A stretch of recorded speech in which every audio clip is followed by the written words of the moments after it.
¿Conoces eso de la guitarra de 3 metros de Paganini? Momento guitarra, episodio 39. Hoy no hago el típico acorde del principio porque, mira, a ver si lo escuchas. Está ahí de fondo la banda del pueblo, está de fondo, ha pasado hace poco al lado de mi casa y digo, voy a aprovechar ahora para grabar con esta música tan entrañable de fondo, que está una caja con clarinetes, no sé qué más instrumentos hay por ahí de fondo porque han pasado muy rápido, y además estaba preparando el inicio y el caso es que me parece súper entrañable esa mezcla de músicos que llevan tocando mucho tiempo con otros músicos que están tocando ahora, que están empezando, tocando las canciones de siempre para este pasacalles del pueblo. Y después de decirte todo esto, te digo, me presento y te digo de qué va este podcast. Te doy la bienvenida a un podcast de divulgación y entretenimiento educativo musical en torno al aprendizaje y disfrute de la guitarra clásica. Esto es para ti si buscas motivación, inspiración y crecimiento en tu viaje con las 6 cuerdas. No lo he dicho todavía, yo soy Pablo Romero Luis, soy músico y profesor de guitarra. ¿Y qué vamos a ver hoy? Vamos a hablar un poquito de Paganini. Eso de la guitarra de 3 metros me lo he inventado yo, pero bueno, como hace poco lo dije en un vídeo, como en forma de broma, lo quería hacer también para esta introducción. Esto te quiero decir que, aunque puedes verlo en YouTube, también está en todas las plataformas de podcast. Y al decir esto me refiero a este vídeo o este audio. Y te digo que es un podcast que está pensado para ser escuchado y por eso tiene un formato más distendido que los podcasts, bueno, mejor dicho, que los vídeos de otros vídeos que suelo subir en YouTube. Entonces, solo me queda decirte que está patrocinado este podcast por mi escuela online Momento Guitarra. Y ahora, pues ya sabes lo que toca. Afina, que empezamos.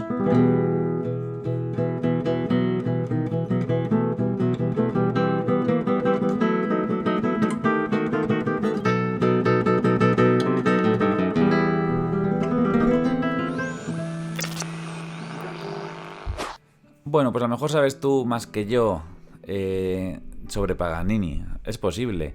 Y eso es porque es una gran figura, Paganini, pero está más cerca del mundo del violín que del mundo de la guitarra. Aunque también tiene su importancia, porque Paganini, famoso, famosísimo violinista, virtuoso, del que cuentan muchas leyendas, también se llegó a enamorar de la guitarra y le dedicó parte de su obra.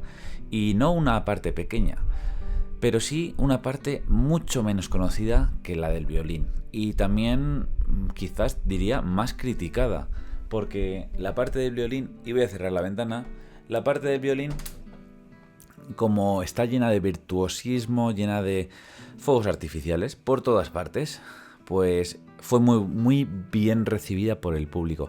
Y la obra de guitarra, bueno, aunque tiene sus piezas más fáciles, más difíciles, a comparación de ese virtuosismo que se mostraba en el violín, pues parece que se queda un poco por debajo.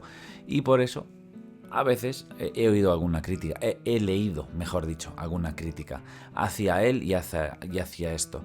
¿Qué podemos saber?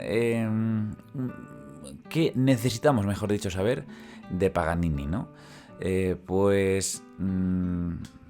Decirte que lo que pueda decirte yo se quedará siempre muy corto, porque no me he metido nunca al fondo para hablar sobre ningún autor concretamente. Es algo que me da mucho respeto y que quizás estoy como postergando, dejándolo a imitar a algún musicólogo. Y mira, te cuento una cosa, si eres musicólogo, concretamente, si conoces a alguno que esté especializado en guitarra, llevo tiempo buscando a una persona para que dé algunas de las clases que damos en el programa club dentro de mi escuela. Y también me gustaría traer aquí a este podcast a alguien para hablar de alguno de estos grandes nombres. En el caso de hoy, como ya te he contado, Paganini es virtuoso de violín y esta característica que tenía, ¿no? Esta característica te digo, él tenía ciertas características físicas que le permitían, o eso dicen, una mayor soltura, una mayor facilidad, entre comillas, para hacer cosas difíciles en violín. Y las características son que era muy alto y delgado, con los dedos también muy largos y delgados. Eso es bueno para la guitarra y para el violín. Lo que te contaba al principio de la guitarra de 3 metros es una tontería que me inventé para el último vídeo que he publicado en YouTube, que lo puedes ver, que está completo en mi escuela online, pero se puede aprender una pieza concreta que he elegido perfectamente con el vídeo de YouTube. ¿Y qué pieza he elegido? Ya te dejo hablar de Paganini, aunque no he dicho casi nada en realidad. Para la pieza del último vídeo de YouTube he elegido un perigordino, me es difícil decirlo, perigoldino, de una de las sonatas que tiene escritas para guitarra. Concretamente, ¿qué sonata? La tengo aquí.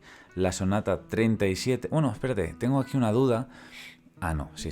37 sonatas. Esta es la sonata número 15, que se compone de 2 partes, minueto y perligordino. Antes te lo he dicho mal. Perligordino allegretto, ¿vale? Entonces, una primera parte que suena así. Bueno, voy a tocarte un poco el principio. Esto no lo he tocado nunca, pero para que oigas un poco el principio, por si acaso te suena.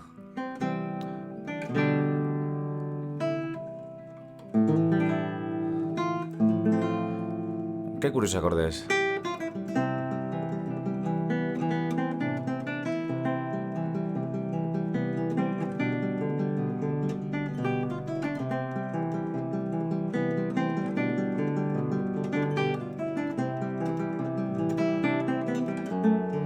¿Vale? Hasta ahí toco más o menos un poquito. Que bueno, esto es lo que estoy leyendo. Lo he leído en algún momento, antes de elegir la segunda pieza.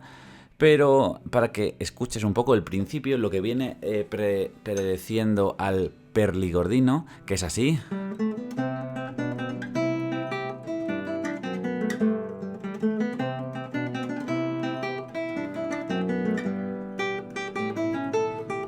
Bueno, si lo quieres escuchar entero, lo tienes en el vídeo de YouTube. O bueno, te voy a dejar un enlace al sitio donde lo explico en mi página web. Para que lo escuches entero, que es muy interesante. Es una de estas piezas nada conocidas de Paganini, que tiene muchísimo para leer, para investigar y para disfrutar, no haciendo falta tener un nivel profesional. Eso es algo que me gusta muchísimo. Porque cualquier persona que coge y llega a la guitarra sin esa pretensión de ser profesional tiene un vasto repertorio por investigar. Y justamente esta pieza me la descubrió una alumna, que la mando un saludo desde aquí. Hola, Baime. Me gustó mucho la pieza por sus partes, por la parte menor, que me parece como la más bonita, y en cierto momento en el vídeo comento que esta parte menor tiene un toque más a Paganini, ¿no? Por lo virtuoso, por los saltos, por el uso de terceras. Y justamente eso es una pregunta también que me han hecho, bueno, me la ha hecho también Baime en la entrada, ¿vale? Concretamente es que me pareció tan interesante la pregunta que digo, voy a hacer un podcast hablando sobre esta pieza, que además así aporta valor a ese vídeo explicativo que hice y también pues a lo que es todo el contenido que hay en mi página web, que es pues la explicación, la clase, la partitura, la guía de estudio. También este podcast para explicar un poquito algunas cosas. Y además así también contesto un par de mensajes que ya hay en la web, porque en mi página web, que vamos a decirlo así, es mi escuela online, los alumnos pueden comentar pues para hablar entre ellos y también para hablar conmigo sobre las dudas que hay en esta pieza. Entonces, la pregunta que me hizo Baime es, ¿sabes dónde dices esto ya me suena más a Paganini, que ahora lo toco? Esa parte suena muy bonita. Y la pregunta que dice, ¿qué es eso? ¿Hay algún patrón repetido? La sonoridad es bonita y además es cómodo de tocar y útil para memorizar. ¿Cómo llamas a eso a nivel teórico? Cuando dices esta pieza va por terceras o algo así. Es una pregunta que, bueno, me la hace así diciendo, no sé si me entiendes muy bien, pero a ver si puedo explicarlo un poco más para buscar esos conceptos en otros sitios. Y bueno, es una respuesta difícil de dar a esta pregunta tan interesante, y es ¿por qué eso suena a Paganini? Pues la primera parte que te diría es porque de todo lo que he escuchado de Paganini, que he tocado cosas para violín y guitarra, he escuchado mucho de violín, los caprichos de Paganini tienes que escucharlos sí o sí. Entonces eso es una parte que me recuerda mucho a cuando él hace rellenos, ¿no? ¿Por qué? Pues simplemente ya el recuerdo es lo primero. Luego, si nos metemos un poco más a analizar, es que Paganini le gustaba mucho subir y bajar melódicamente haciendo arpegios, ¿vale? Y arpegios tríadas. Algo relativamente simple que escrito o tocado con maestría, pues queda muy impresionante. Esta parte es algo así, mira. A ver cómo era.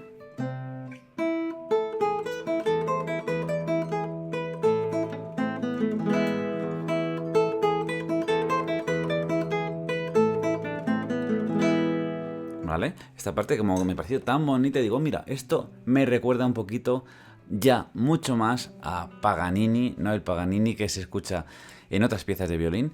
Y bueno, puede ser por una cuestión más técnica, por una cuestión de su gusto, él decidiría poner estas partes, ¿no?, dentro de una pieza y además normalmente en la mitad, ¿no? Esta pieza es una pieza breve, pero hasta aquí deja un poco su sello, su marca. Y esto es algo, pues, que es justamente lo que preguntaba Aime. ¿Cómo se distingue esa marca, no? Pues yo creo que la simple respuesta es escuchando mucho y también sabiendo que esto es subjetivo, que yo puedo decir esto, pero puede venir ahora un experto de Paganini y decirme, para nada, eso no tiene nada que ver con ninguna de las cosas que él suele hacer. Claro, porque cuanto más conocimiento, pues más puedes decidir si esto es algo que se usa mucho o algo que se usa poco. Y quizás coincide en que lo que yo he escuchado, pues se parece un poquito a eso. Luego hay otra pregunta dentro del comentario, dentro de la entrada, vamos a decirlo así, de esta partitura que he titulado Pieza secreta para guitarra de Paganini. Y esto es porque, como digo en la introducción del vídeo de YouTube, casi todas las piezas son desconocidas, casi secretas, ¿no? Que parece que no se han expuesto, que no se han tocado mucho.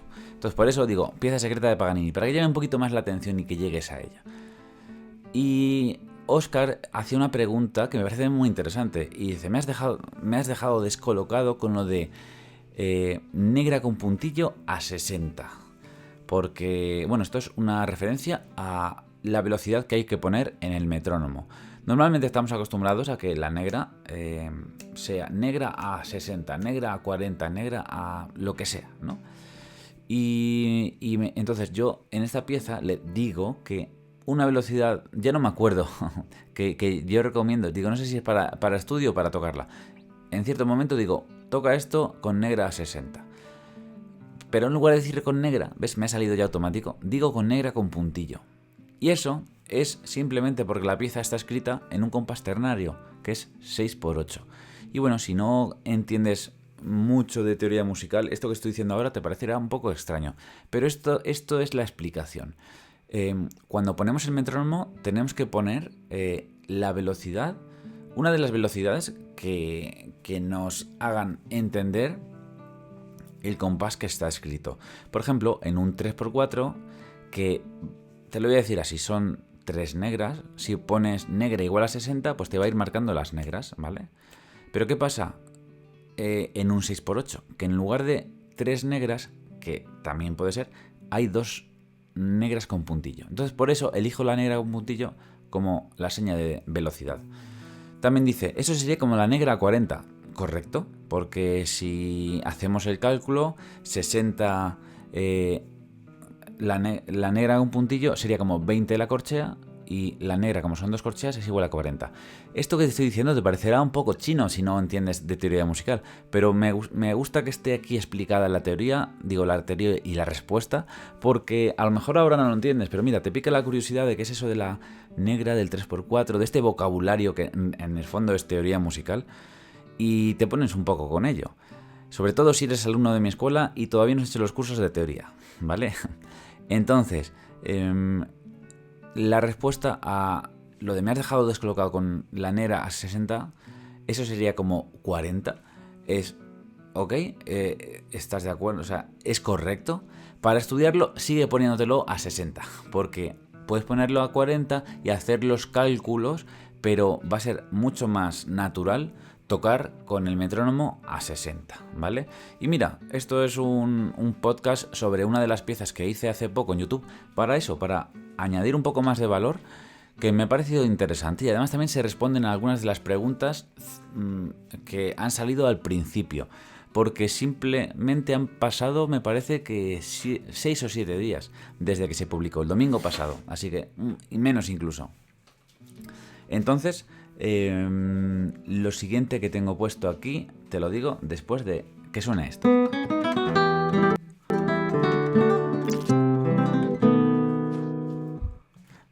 Lo que te quería decir ahora, y por hacer un cambio de sección, es que me gusta mucho esto de responder preguntas en uno de estos podcasts. Y en el último podcast, que era sobre el calor y sobre qué hacer cuando...